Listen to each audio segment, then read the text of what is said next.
Today, the Indian fashion market is a battleground with giants like Zudio and H&M everywhere. So how is it that a brand started over a decade ago by four 23-year-olds with just rupees 1.75 lakh is not only surviving but is massively more profitable than its biggest D2C rivals? Let's go back to 2020. Remember being stuck at home during the lockdowns? Your jeans were useless, your formal shirts just collecting dust. All anyone wanted was comfortable shorts and loungewear. And you probably remember this too. They were sold out everywhere. Big sites like Myntra just couldn't keep up. But in the middle of that chaos, one brand saw what was happening, designed and launched a whole new line of shorts within days, and captured all that unmet demand. That brand, the Soul Store.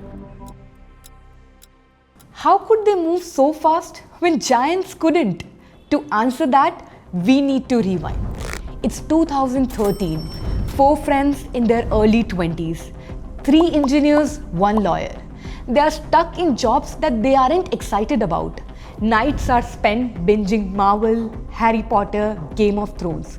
But every time they looked for official merchandise to show off their fandom, they hit the same wall. Either begging their cousin in the US or buying a cheap knockoff from the street. That gap was enough. They pooled together rupees 1.75 lakh, took a tiny space and got started. Their mindset was simple. If it fails, we'll just get jobs again. If it works, maybe fans like us finally get something real. Now imagine you walk into your school fest in 2013 wearing an authentic Harry Potter tee when everyone else has fakes. Suddenly, everyone wants to know where you got it. That's the power of spotting gap. From day one, the Soul Store made profitability non-negotiable. No big funding rounds, no reckless marketing, just discipline. For the first 5 years, they ran with zero cash burn. The founders did everything: sourcing fabric, designs, packaging boxes. By 2014, they built their own websites. Cost? Just 20,000. And for the next 5 years, 100% of the sales came through it. That gave them control over brand experience, customer data, and relationships. Later, their mobile app launched in 2020 made it even stickier. But here's the problem: licensing. Because back then, most of their sales came from Marvel, DC, Disney. And as a co-founder, Vedant Patel put it, once people buy your Harry Potter tee, then what? Licenses had a ceiling. And these brands always took their cut. So they made their first big shift from fandom tees to everyday lifestyle. Casual wear, athleisure, sneakers, loungewear. Today, 60% plus of their sales came from non-licensed originals. In fact, their bestsellers aren't Marvel or Harry Potter tees anymore, but in-house collections under the umbrella of sold originals. That's when Soul Store stopped being just a fandom brand and became a lifestyle label. For the first 5 years, they were purely online.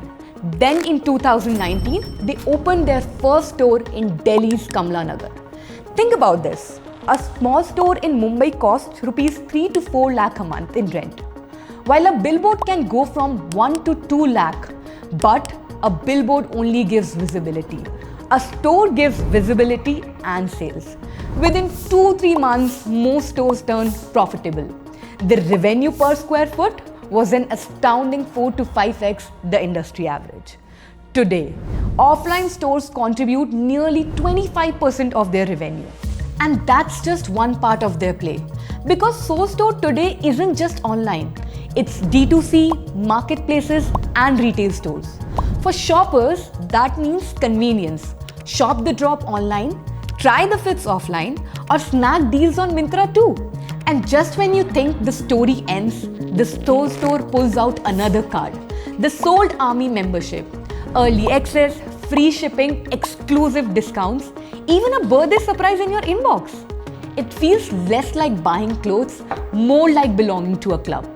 But what really powers all of this? Speed. Most brands take 80 days to go from idea to shelf. Soul Store? Just 7 days. When the new Superman drops or Team India wins a crucial match, they can react instantly, almost like a media company, not a fashion brand. In fashion, speed isn't a feature, it's survival. And finally, community. From day one, they built community over commerce. 1.8 million plus Instagram followers. Marketing powered by memes, reels, and moment marketing. Remember when the stray dog verdict came out? They adopted 2 shelters. When they opened Goa and Jodhpur, the launch itself became content. The results? CAC as low as ₹100. 90% repeat purchases within 6 months. That's the power of community. Here is what customers say about the Soul Store. First up, we have this off-white embroidered shirt. The moment I saw this, I knew I had to get it. I love the embroidery and the material feels nice and breathable. Then we have this green Looney Tunes shirt. I am in love with this shade of green. Print is super nice. It already has a vintage feel to it, and I feel it would look much better when it ages. While most brands struggle to pull traffic to their own platform, nearly 64% of their Soul Store revenue come directly from its website and app. Bewakoof, by comparison, gets only about 15%. And then, look at the outcomes. In FY24, the Soul Store clocked 365 crore in revenue with 18 crore profit. Bewakoof, playing in the same market, brought in 162 crore revenue but ended with a 103 crore loss. Same market, same consumer, the difference? Continuous innovation and speed. The Soul Store proves you don't need deep pockets to build a big brand in India. Sometimes all it takes is timing, scrappy execution, and a little obsession with fandom. Because what started as a missing Harry Potter tee became one of the biggest D2C brand in India. But with an IPO on the horizon, the next few years will test how strong that foundation really is. This was decoded by Airtribe. What would you want us to decode next? Tell us in the comments. And don't forget to like, share, and subscribe. See you in the next one.